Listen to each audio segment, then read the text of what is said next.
Oi, gente!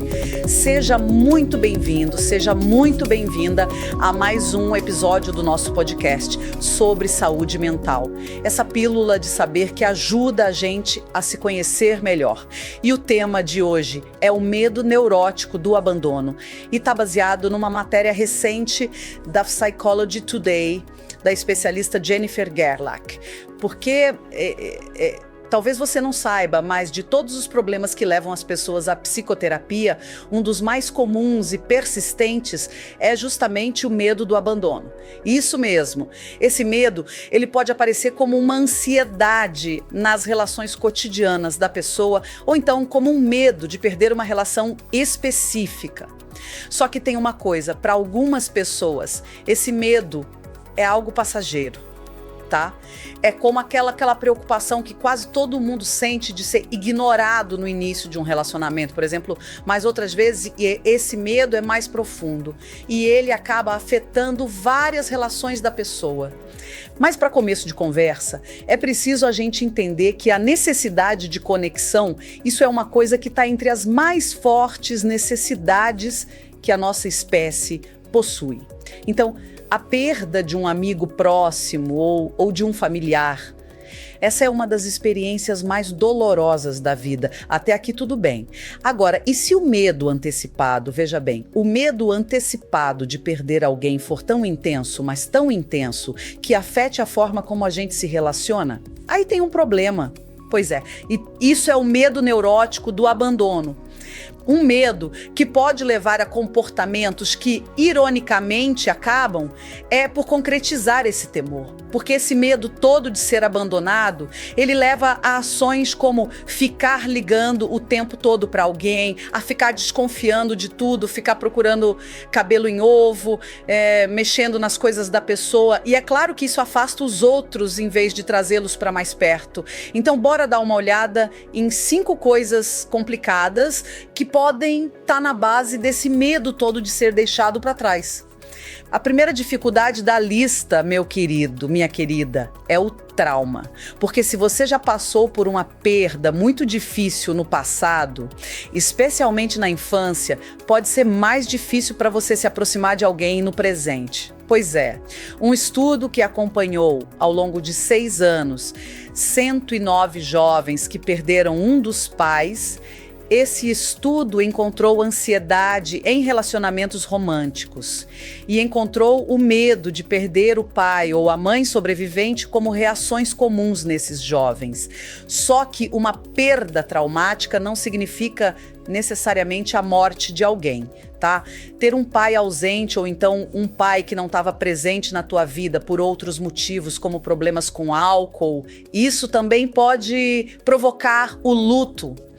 Além disso, certas perdas na vida adulta, seja por morte ou pelo término de relacionamentos ou o afastamento de pessoas importantes, são sim coisas que podem dificultar a confiança no mundo até que a gente consiga lidar com elas. E o que é que a gente pode fazer? Bom, curar a ferida de uma perda traumática é um processo complexo e ele é único para cada pessoa. Se conectar com aquelas pessoas que ainda estão na nossa vida, especialmente com as que também conheceram quem a gente perdeu, isso pode ser um recurso poderoso. Lidar com o luto pode requerer também espaço para a pessoa expressar os sentimentos dela através da arte, da música, da escrita ou de outros rituais em homenagem a quem se foi. E a psicoterapia para discutir essa dor profunda também pode ajudar muito. Segundo ponto, a ansiedade também pode estar na base do medo do abandono. Mesmo que nunca tenha existido uma perda traumática, às vezes só a ameaça frequente ou prolongada dessa perda, isso gera uma ansiedade que deixa a pessoa em estado de alerta, mesmo quando a ameaça já deixou de existir. Então, um assalto com o uso de armas dentro de casa, uma situação prolongada de desastre ou uma sequência muito próxima de situações que ameaçaram a gente de perder um ente querido, isso pode marcar profundamente e pode deixar uma ansiedade meio constante de ser deixado para trás. Além disso, existe uma manifestação do transtorno obsessivo-compulsivo, que é conhecida como toque de relacionamento. E ela pode provocar dúvidas intrusivas e repetitivas sobre os seus relacionamentos, especialmente os relacionamentos românticos. E o que é que a gente pode fazer? Olha, enfrentar a incerteza em torno da perda e enfrentar os medos centrais que acompanham essa incerteza, como o medo de ficar sozinho ou o medo de não conseguir seguir em frente sem o outro. Isso é parte do processo de superação desses temores, né? Tem que enfrentar isso. E a psicoterapia focada no gerenciamento da incerteza, como a terapia de aceitação e compromisso, por exemplo, ela pode nos ajudar a reconhecer aquilo que a gente valoriza nos relacionamentos e ajudar a gente a cultivar isso que é valioso, em vez de ficarmos apegados a dúvidas obsessivas e irracionais. Terceira questão. Você já ouviu falar em confusão entre o eu e o outro? Pois é, isso é um termo na psicologia para a gente se referir à fusão com outra pessoa. E essa fusão, ela é de tal forma que a pessoa deixa de se sentir uma pessoa separada. Pode parecer bizarro, mas a verdade é que algumas pessoas perdem a noção de quem são em relação ao outro, a ponto de não saberem mais o que pensam ou sentem em comparação com o que a outra pessoa pensa ou sente. E essa situação, ela é mais comum entre pessoas com os chamados desafios de apego, principalmente no transtorno de personalidade borderline. Então, para quem vive essa confusão entre o eu e o outro, a perda do outro representa não apenas a perda dessa pessoa, mas representa também a perda de si mesmo. E isso, obviamente, é assustador. E o que é que a gente pode fazer? Bom, lembrar-se de quem você é depois de se perder em outra pessoa. Isso é uma jornada.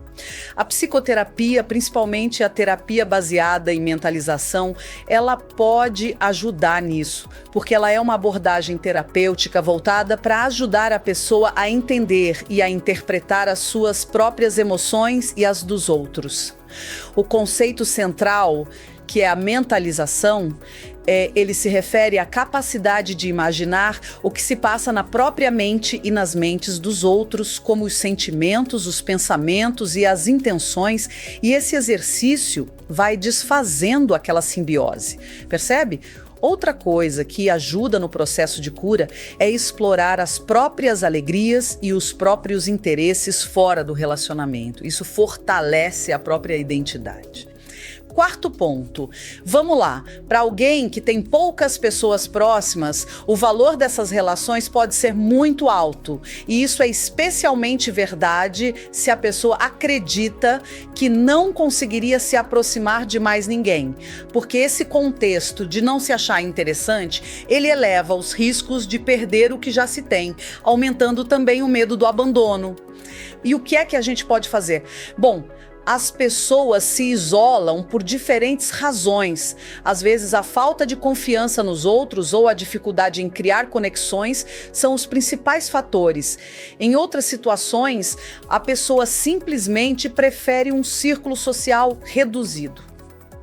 Qualquer que seja o caso, se ela construir um sistema de apoio mais forte e se isso for uma possibilidade e um desejo dela, então essa ampliação das relações pode ajudar a diminuir o medo de abandono. Dito isso, se existirem problemas maiores que dificultam a aproximação, como traumas não resolvidos, pode ser necessário um trabalho mais profundo. E a psicoterapia pode sim orientar esse processo. Por fim, existe o transtorno de personalidade borderline, que a gente já tratou em outros episódios em mais detalhes.